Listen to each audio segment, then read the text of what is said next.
जय हिंद साथियों, good morning. मैं आपका दोस्त दोस्त बिलास जैन स्वागत करता हूं आप सबका एसएलएच एकेडमी पर। डेली करंट अफेयर्स की क्लास में आप सबका स्वागत है। देवियों और सज्जनों, मेरा आप सबसे विनम्र अनुरोध है कि आप सब वीडियो को अंत तक पूरा मन लगाकर बिना स्किप किए हुए देखें। वीडियो स्टार्ट करते हैं आज की मोटिवेशनल लाइन्स के साथ। और आज की मोटिवेशनल लाइन्स हैं, प्रार्थना ऐसे करो जैसे सब कुछ ईश्वर पर निर्भर करता हो। प्रार्थना ऐसे करो जैसे सब कुछ ईश्वर पर निर्भर करता हो। और प्रयास ऐसे करो जैसे सब कुछ आप पर निर्भर करता हो। तो दोस्तों, अपने प्रयास में अपना बेस्ट दें, क्योंकि आप जब अपने कंफर्ट जोन के बाहर आके अपना बेस्ट देंगे तो आपको सक्सेस जरूर मिलेगी। दोस्तों, आप सबसे निवेदन है कि आप सब वीडियो को प्लीज़ अगर पसंद आए तो लाइक करें, कमेंट करें, शेयर करें और चैनल को सब्सक्राइब करना बिल्कुल भी ना भूलें।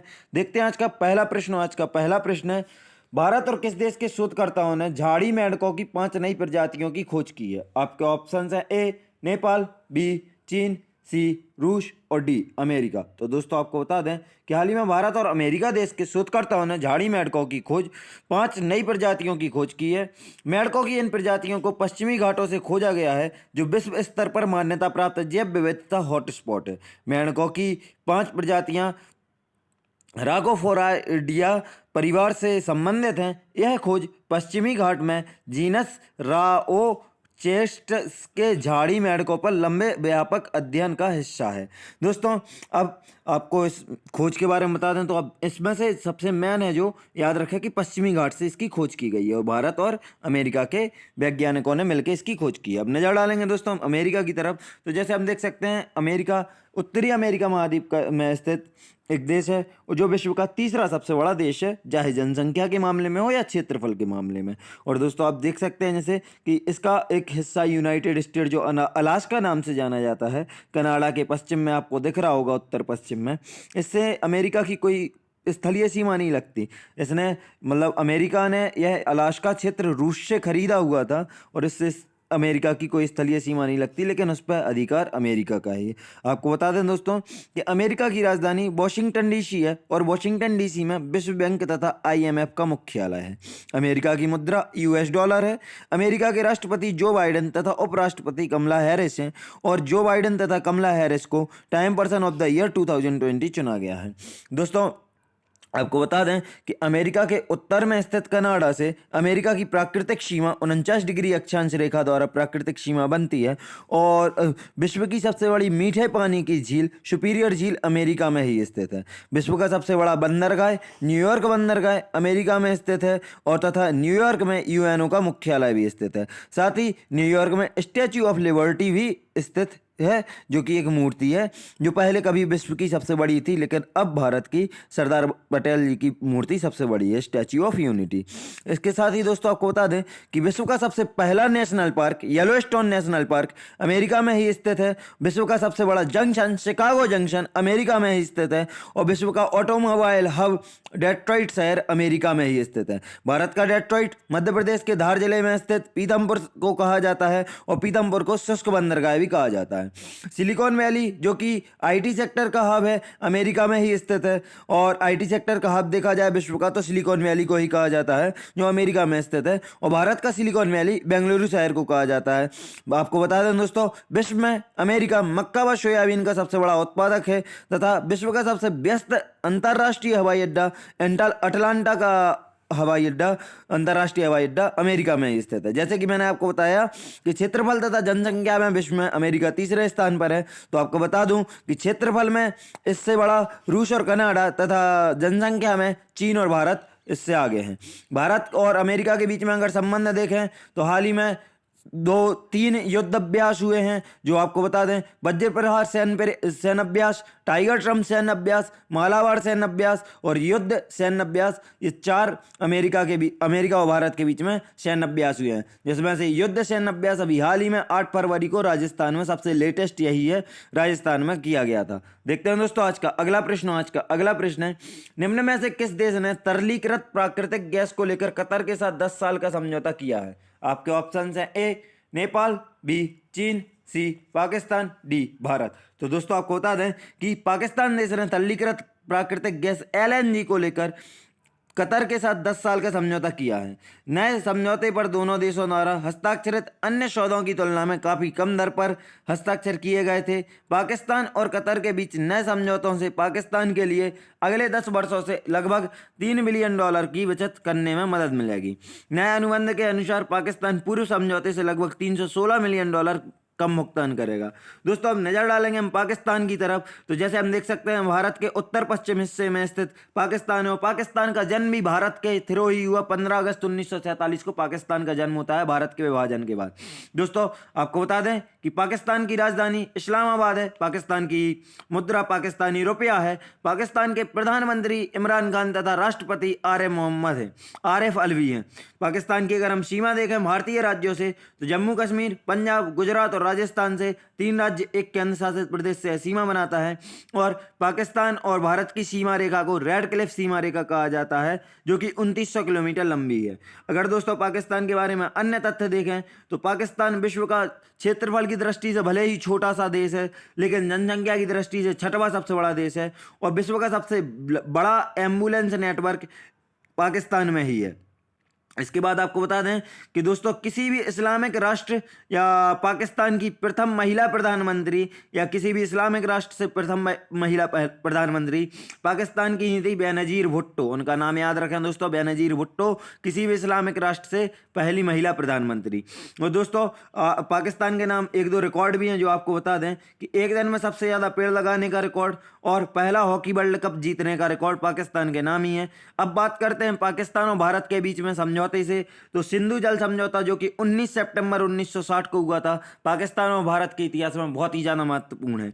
उस समय पर पाकिस्तान के प्रधानमंत्री अयूब खान तथा भारत के प्रधानमंत्री जवाहरलाल नेहरू थे और इस समझौते के अंतर्गत भारत ब्यास, रावी और सतलुज सिंधु नदी तंत्र की 3 नदियां हैं, जो ब्यास नदी, रावी नदी और सतलुज नदी का 80% पानी उपयोग कर सकता है, जबकि पाकिस्तान सिंधु नदी, चिनाब नदी और झेलम नदी का 80% पानी उपयोग करेगा। तो इसको हम इनडायरेक्टली समझ सकते हैं दोस्तों कि भारत ब्यास, रावी और सतलज का 80% तथा पाकिस्तान का सिंधु, चिनाब और झेलम का 20% पानी उपयोग कर सकता है। देखते हैं दोस्तों आज का अगला प्रश्न है ईएफओ ने वर्ष 2020-21 के दौरान कर्मचारी भविष्य निधि जमा पर ब्याज दर को कितने प्रतिशत तक बनाए रखने का फैसला किया है। आपके ऑप्शन है ए 6.5%, बी 8.5%, सी 5.5% और डी 9.5%। तो दोस्तों आपको बता दें कि ईपीएफओ ने वर्ष 2020-21 के दौरान कर्मचारी भविष्य निधि जमा पर ब्याज दर को 8.5% तक बनाए रखने का फैसला किया है। कर्मचारी भविष्य निधि संगठन के केंद्रीय न्यासी बोर्ड ने श्रीनगर में हुई बैठक में यह निर्णय लिया। इससे पहले अंशधारकों को वर्ष 2020-21 के लिए अपने जमा कोष पर 8.5% की दर से ब्याज मिलता था। दोस्तों कर्मचारी भविष्य निधि संगठन के बारे में आपको बता दें तो इसकी स्थापना 4 मार्च 1952 को हुई थी तथा इसका मुख्यालय नई दिल्ली में स्थित है। वर्तमान में केंद्रीय भविष्य निधि आयुक्त सुनील बर्थवाले हैं तथा अतिरिक्त केंद्रीय भविष्य निधि आयुक्त जगमोहन जी और डॉक्टर वीपी से 2 लोग हैं। देखते हैं दोस्तों आज का अगला प्रश्न है डीआरडीओ ने किस राज्य के दूर एकीकृत परीक्षण रेंज चांदीपुर से सॉलिड फ्यूल डक्टेड रैमजेट का सफल उड़ान परीक्षण किया है। आपके ऑप्शन है ए महाराष्ट्र, बी उड़ीसा, सी केरल और डी आंध्र प्रदेश। तो दोस्तों आपको बता दें कि डीआरडीओ ने उड़ीसा के दूर एकीकृत परीक्षण रेंज चांदीपुर से सॉलिड फ्यूल डक्टेड रैमजेट का सफल उड़ान परीक्षण किया है। इस प्रौद्योगिकी के दौरान ठोस ईंधन आधारित डक्टेड रैमजेट प्रौद्योगिकी सहित अनेक नई प्रौद्योगिकियों का परीक्षण साबित हुआ है। दोस्तों सबसे पहले तो हम बता दें आपको डीआरडीओ के बारे में, तो डीआरडीओ की स्थापना 1958 में हुई थी। इसका मुख्यालय नई दिल्ली में स्थित है तथा इसके वर्तमान प्रमुख जी सतीश रेड्डी हैं। इसके बाद नजर डालेंगे दोस्तों हम उड़ीसा की तरफ, तो जैसे हम देख सकते हैं पूर्वी दक्षिण पूर्वी भारत का हिस्सा है एक राज्य है उड़ीसा, जिसको इतिहास में कलिंगा नाम से जानते थे। उड़ीसा की राजधानी भुवनेश्वर है, जिसे टेंपल सिटी ऑफ इंडिया कहा जाता है। उड़ीसा की स्थापना 26 जनवरी 1950 को हुई थी। उड़ीसा के मुख्यमंत्री नवीन पटनायक तथा राज्यपाल गणेशी लाल जी हैं। दोस्तों अगर उड़ीसा की हम सीमा देखें तो झारखंड, पश्चिम बंगाल, आंध्र प्रदेश, छत्तीसगढ़ 4 राज्यों से तथा बंगाल की खाड़ी से तटीय सीमा इसकी लगती है। दोस्तों उड़ीसा के बारे में अगर हम तथ्य देखें तो उड़ीसा में विश्व का सबसे लंबा मिट्टी का बांध हीराकुंड बांध महानदी पर स्थित है। तो दोस्तों याद रखें, हीराकुंड बांध महानदी पर स्थित है और यह विश्व का सबसे लंबा मिट्टी का बांध है। साथ ही भारत की सबसे बड़ी समुद्री झील चिल्का झील उड़ीसा में ही स्थित है, यह भी बहुत अच्छे से याद रखें। अब अगर हम उड़ीसा में प्रमुख राष्ट्रीय उद्यान या नेशनल पार्क देखें तो Similipal national park, Bhitarkanika national park, Satkosia tiger reserve, Nandankanan प्राणी उद्यान, ऊषा कोटी वन्यजीव अभ्यारण्य यहाँ के प्रमुख वन्यजीव अभ्यारण्य या नेशनल पार्क है, जिनमें से अब नंदनकानन, सिमलीपाल और भीतरकनिका को बहुत अच्छे से याद रखें, यह बार बार पूछे गए हैं। अब इसके बाद हम अगर चिल्का झील के अलावा अन्य झीलें देखें महत्वपूर्ण, तो अंजुप्पा झील और कंजिया झील यहाँ की प्रमुख दो अन्य झीलें हैं। साथ ही अगर बांध देखें तो हीराकुंड बांध के अलावा रेंगाली बांध ब्राह्मणी नदी पर स्थित है, वह भी उड़ीसा में ही स्थित है। अगर हम परियोजनाएं देखें दोस्तों उड़ीसा में, तो तालचर सुपर थर्मल पावर परियोजना और यहाँ की प्रमुख परियोजना है। और पर्यटक स्थल देखें दोस्तों तो पुरी जगन्नाथ मंदिर और कोणार्क मंदिर यहाँ के प्रमुख पर्यटन स्थल हैं। स्टेडियम यहाँ पर दो महत्वपूर्ण स्टेडियम स्थित हैं, बाराबाती स्टेडियम जो कि कटक में स्थित है और इंटरनेशनल क्रिकेट मैचेस के लिए फेमस है, और कलिंगा स्टेडियम भुवनेश्वर जो कि इंटरनेशनल हॉकी मैचेस के लिए फेमस है। दोस्तों यहाँ के अगर प्रमुख त्यौहार देखें तो नुआखाई उत्सव और कोणार्क महोत्सव यहाँ के प्रमुख त्यौहार हैं, जिसमें से अब नुआखाई उत्सव पर ट्रिपल स्टार लगा लें क्योंकि यह लगभग 5 बार पूछा जा चुका है और आगे भी पूछे जाने की संभावना है। देखते हैं दोस्तों आज का अगला प्रश्न। आज का अगला प्रश्न है नगर पालिका प्रदर्शन सूचकांक म्यूनिसिपल परफॉर्मेंस इंडेक्स एमपीआई 2020 की अंतिम रैंकिंग में मिलियन प्लस सूची में प्रथम स्थान पर कौन सी नगर पालिका रही है? आपके ऑप्शन है ए इंदौर, बी नई दिल्ली, सी बेंगलोर और डी भोपाल। तो दोस्तों आपको बता दें, नगर पालिका प्रदर्शन सूचकांक 2020 की अंतिम रैंकिंग में मिलियन प्लस सूची में प्रथम स्थान पर इंदौर नगर पालिका रही है। रैंकिंग ने नगर पालिकाओं को उनकी आबादी के आधार पर 2 श्रेणियों में वर्गीकृत किया है, जो हैं मिलियन प्लस श्रेणी और मिलियन से कम श्रेणियां। तो नगर पालिका प्रदर्शन सूचकांक नगर पालिकाओं को बेहतर नियोजन और प्रबंधन में मदद करेगा, शहर प्रशासन में अंतराल को भरने और अपने नागरिकों के लिए शहरों में रहने की जगह में सुधार करेगा। तो दोस्तों आप याद रखेंगे मिलियन प्लस श्रेणी में इंदौर ने प्रथम स्थान हासिल किया। देखते हैं दोस्तों आज का अगला प्रश्न। आज का अगला प्रश्न है नगर पालिका प्रदर्शन सूचकांक म्यूनिसिपल परफॉर्मेंस इंडेक्स 2020 एमपीआई 2020 की अंतिम रैंकिंग में मिलियन से कम सूची में प्रथम स्थान पर कौन सी नगर पालिका रही है? आपके ऑप्शन है ए सूरत, बी नई दिल्ली, सी अहमदाबाद और डी भोपाल। तो दोस्तों आपको बता दें, नगर पालिका प्रदर्शन सूचकांक म्यूनिसिपल परफॉर्मेंस इंडेक्स एमपीआई 2020 की अंतिम रैंकिंग में मिलियन से कम सूची में प्रथम स्थान पर नई दिल्ली नगर पालिका रही है। नगर पालिका प्रदर्शन सूचकांक 2020 ने 111 नगर पालिकाओं के क्षेत्रीय प्रदर्शन की जांच की है और दिल्ली को एनडीएमसी 111 नगर पालिकाओं के क्षेत्रीय प्रदर्शन की जांच की है। दिल्ली को एनडीएमसी और तीनों नगर निगमों के लिए अलग अलग मूल्यांकन किया गया है। उनकी 5 वर्टिकलों में क्षेत्रावर और किए गए प्रदर्शन की जांच की गई है, जिसमें कुल मिलाकर 20 सेक्टर और 100 संकेतांक शामिल हैं। नगर पालिका प्रदर्शन सूचकांक के अंतर्गत आने वाले 5 वर्टिकल हैं सेवाएं, वित्त, नीति, प्रौद्योगिकी और शासन। तो दोस्तों यह एक्स्ट्रा इन्फॉर्मेशन आपके शायद वनडे एग्जाम के अनुसार ज़्यादा महत्वपूर्ण नहीं हो, लेकिन जो यूपीएससी या एमपीपीएससी या किसी भी पीसीएस एग्जाम की तैयारी कर रहे हैं उनके लिए यह एक्स्ट्रा इन्फॉर्मेशन बहुत ज़्यादा महत्वपूर्ण होगी। देखते हैं दोस्तों आज का अगला प्रश्न, जो सबसे मसालेदार होने वाला है और जिसमें सबसे ज़्यादा डिटेल्स आपको मिलने वाली हैं, तो बहुत ध्यान से देखें और बहुत ध्यान से पढ़ें इस क्वेश्चन को।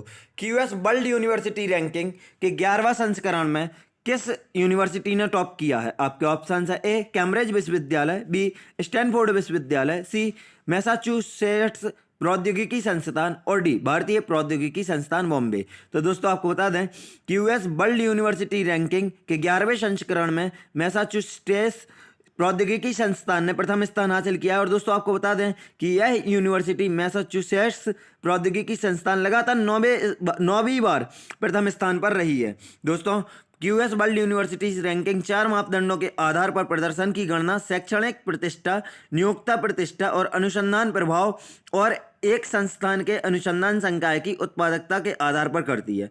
क्यूएस वर्ल्ड यूनिवर्सिटी रैंकिंग 2021 दुनिया भर के शीर्ष 1000 विश्वविद्यालयों को रैंक करती है, जिसमें 80 अलग अलग स्थान शामिल हैं। सूची में 47 नए प्रवेश हैं जो पिछली साल नहीं थे, इस साल 47 नए ऐसे विश्वविद्यालय आए हैं टॉप 1000 में।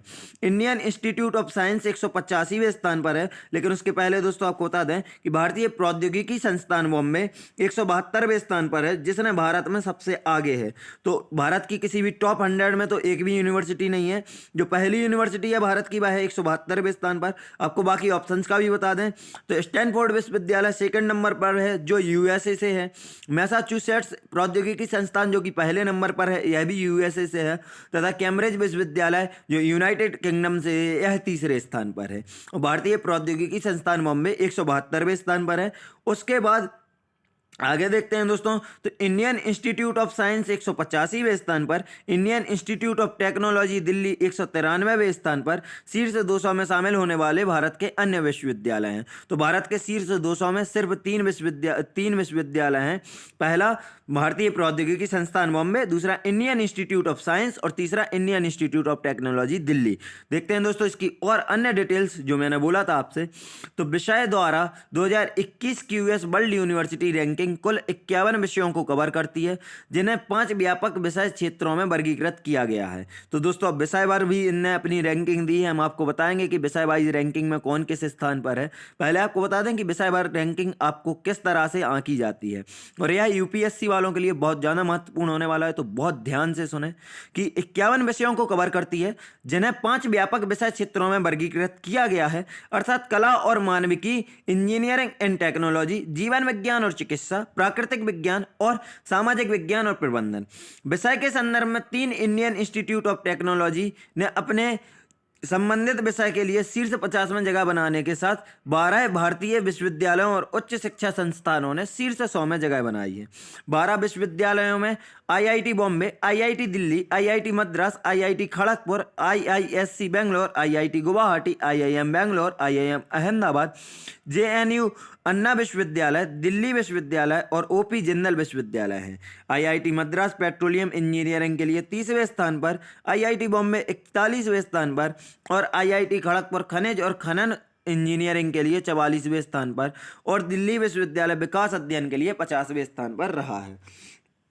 दोस्तों नजर डालते हैं आज के अगले क्वेश्चन की तरफ चलते हैं, और आज का अगला क्वेश्चन है, संयुक्त राष्ट्र महासभा ने किस वर्ष को मोटे अनाज का अंतर्राष्ट्रीय वर्ष इंटरनेशनल ईयर ऑफ मिलेट्स घोषित किया है? आपके ऑप्शन है ए 2021, बी 2022, सी 2023 और डी 2024। तो दोस्तों आपको बता दें संयुक्त राष्ट्र महासभा ने वर्ष 2023 को मोटे अनाज का अंतर्राष्ट्रीय वर्ष घोषित किया है। मोटे अनाज का अंतर्राष्ट्रीय वर्ष का उद्देश्य बदलती जलवायु परिस्थितियों के अंतर्गत अनाज के स्वास्थ्य लाभ और खेती के लिए इसकी उपयुक्तता के बारे में जागरूकता बढ़ाना है। मोटे अनाज के अंतर्राष्ट्रीय वर्ष 2023 नामक प्रस्ताव को भारत द्वारा बांग्लादेश, केन्या, नेपाल, नाइजीरिया, रूस और सेनेगल के साथ शुरू की गई पहल थी। तो दोस्तों याद रखें कि इसकी पहल, मोटे अनाज के अंतर्राष्ट्रीय वर्ष की पहल हमारे देश भारत ने की थी, और भारत की ही तर्ज पर संयुक्त राष्ट्र महासभा ने 2023 को मोटे अनाज के लिए अंतर्राष्ट्रीय वर्ष घोषित किया है। इसने भारत ने शुरुआत की थी बांग्लादेश, केन्या, नेपाल, नाइजीरिया, रूस और सेनेगल के साथ, और इसके बाद 70 से अधिक देशों द्वारा सह प्रायोजित किया गया था, और यह सर्वसम्मति से इसको 2023 को अंतर्राष्ट्रीय मोटे अनाज के लिए अंतर्राष्ट्रीय वर्ष घोषित किया गया है। दोस्तों आपको संयुक्त राष्ट्र महासभा के बारे में बता दें तो इसकी स्थापना 1945 को हुई थी। संयुक्त राष्ट्र महासभा का मुख्यालय न्यूयॉर्क में स्थित है तथा वर्तमान अध्यक्ष वोल्कन बोजिकर हैं। तो यह भी बहुत अच्छे से याद रखें दोस्तों अध्यक्ष का नाम, क्योंकि बार बार पूछे जाते हैं। देखते हैं आज का अगला प्रश्न। आज का अगला प्रश्न है, दुनिया का पहला प्लेटिप्स अभ्यारण्य किस देश में मनाया जाएगा? आपके ऑप्शन है A Australia, B Japan, C America और डी न्यूजीलैंड। दोस्तों यहाँ पर थोड़ी सी मिस प्रिंटिंग है, आप मनाया की जगह बनाया याद रखें, क्योंकि दुनिया का पहला प्लेटिप्स अभ्यारण्य आपको बता दूं कि ऑस्ट्रेलिया में मनाया जा रहा है। जलवायु परिवर्तन के कारण बतख, मुही, स्तनपायी ऐसे रहता है दोस्तों प्लेटिप्स। आप ध्यान से देख लें इस जानवर की तस्वीर, यही है प्लेटिप्स, जो कि एक अब लुप्त प्राय है और विलुप्त होने की कगार पर क्यों है? जलवायु परिवर्तन के कारण। तो जलवायु परिवर्तन के कारण बतख, मुही, स्तनपायी विलुप्त होने की कगार पर है टारोंगा कंजर्वेशन सोसाइटी ऑस्ट्रेलिया और न्यू साउथ वेल्स राज्य सरकार ने वर्ष 2022 तक सिडनी से 391 किलोमीटर दूर एक चिड़ियाघर में अर्धजलीय जीवों के लिए विशेषज्ञ सुविधा ज्यादातर तालाब और बांध बनाने की योजना की घोषणा की है, जहां इनका संरक्षण किया जा सके और जहां इनको विलुप्त होने से बचाया जा सके। इन्हें इनके हिसाब की जलवायु प्रदान करने के लिए यह पहल की गई है। अब दोस्तों आपको ऑस्ट्रेलिया के बारे में बता दें तो ऑस्ट्रेलिया की राजधानी कैनबरा है, ऑस्ट्रेलिया की मुद्रा ऑस्ट्रेलियाई डॉलर है, ऑस्ट्रेलिया के वर्तमान सम्राट एलिजाबेथ द्वितीय तथा प्रधानमंत्री स्कॉट मॉरिसन है। दोस्तों आपको बता दें कि ऑस्ट्रेलिया दुनिया का सबसे छोटा महाद्वीप है तथा दुनिया की सबसे लंबी प्रवाल भित्ति की ग्रेट बैरियर रीफ है जो ऑस्ट्रेलिया में प्रशांत महासागर पर, वह दुनिया में सबसे लंबी ग्रेट प्रवाल भित्ति की श्रृंखलाएं सबसे लंबी हैं। दोस्तों याद रखें यह ऑस्ट्रेलिया महाद्वीप के उत्तर में स्थित है और प्रशांत महासागर में स्थित है। देखते हैं आज का अगला प्रश्न। आज का अगला प्रश्न है champion publisher of the year 2020 का नाम किसे दिया गया है? आपका ऑप्शन है A New York Times, B People's Daily, C Al Ahram और डी द हिंदू। तो दोस्तों आपको बता दें कि champions publisher of the year 2020 का नाम द हिंदू अखबार को दिया गया है। सबसे पहले तो मैं दोस्तों आपको द हिंदू के बारे में डिटेल बताने के पहले ऑप्शन से मैं बता दूं, न्यूयॉर्क टाइम्स अमेरिका का अखबार है, पीपल्स डेली लंदन से प्रकाशित होने वाला यूनाइटेड किंगडम का अखबार है, अल हरम मिस्र से काहिरा से प्रकाशित होने वाला मिस्र का अखबार है और द हिंदू भारत में प्रकाशित होने वाला अखबार है। द हिंदू ग्रुप ने WAN IFRA World Association of News Publishers के South Asian Digital Media Awards में 2 स्वर्ण और 2 सिल्वर जीते हैं। दोस्तों अब द हिंदू के बारे में आपको बता दें तो द हिंदू के संस्थापक जी सुब्रमण्यम अय्यर हैं, जिसकी स्थापना अगर देखें तो 20 सितंबर 1978 को पत्रिका प्रकाशन के रूप में हुई थी तथा दैनिक प्रकाशन के रूप में इसकी शुरुआत 1889 में होती है। इसका वर्तमान स्वामित्व the Hindu group and Kasturi and sons limited के पास इसका वर्तमान स्वामित्व है तथा इसके वर्तमान प्रकाशक एन रवि और संपादक सुरेश नवाथ हैं। तो दोस्तों आप यह दोनों नाम बहुत अच्छे से याद रखें, प्रकाशक और संपादक का, साथ ही संस्थापक का। तो संस्थापक जी सुब्रमण्यम अय्यर, प्रकाशक एन रवि और संपादक सुरेश नवाथ हैं। देखते हैं दोस्तों आज का अगला प्रश्न। आज का अगला प्रश्न है खेलो इंडिया विंटर नेशनल गेम्स के दूसरे संस्करण में पदक तालिका में शीर्ष स्थान किसने प्राप्त किया है? आपके ऑप्शन है ए असम, बी जम्मू कश्मीर, सी तमिलनाडु और डी नागालैंड।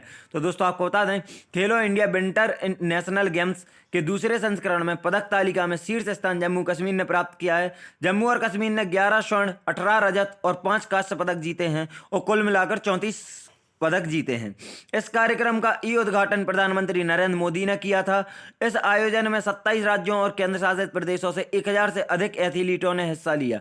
इस कार्यक्रम का आयोजन जम्मू और कश्मीर के J&K खेल परिषद और शीतकालीन खेल संघ के सहयोग से केंद्रीय युवा मामले और खेल मंत्रालय द्वारा किया गया था। तो दोस्तों आप इसके आयोजनकर्ता के नाम बहुत अच्छे से याद रखें, ये पूछे जाते हैं। J&K खेल परिषद, शीतकालीन खेल संघ के सहयोग से और केंद्रीय युवा मामले और खेल मंत्रालय द्वारा इसको वित्त पोषित किया गया और इसका आयोजन किया गया। देखते हैं दोस्तों आज का आखिरी प्रश्न। आज का आखिरी प्रश्न है हाल ही में किसने मार्केट एक्सेस इनिशिएटिव स्कीम के तहत इंडिया टेलीकॉम 2021 का आयोजन किया है? आपके ऑप्शन है ए वित्त मंत्रालय, बी सूचना एवं प्रसारण मंत्रालय, सी नीति आयोग और डी दूरसंचार उपकरण निर्यात संवर्धन परिषद। तो दोस्तों आपको बता दें कि हाल ही में दूरसंचार उपकरण निर्यात संवर्धन परिषद ने मार्केट एक्सेस इनिशिएटिव स्कीम के तहत इंडिया टेलीकॉम 2021 का आयोजन किया है।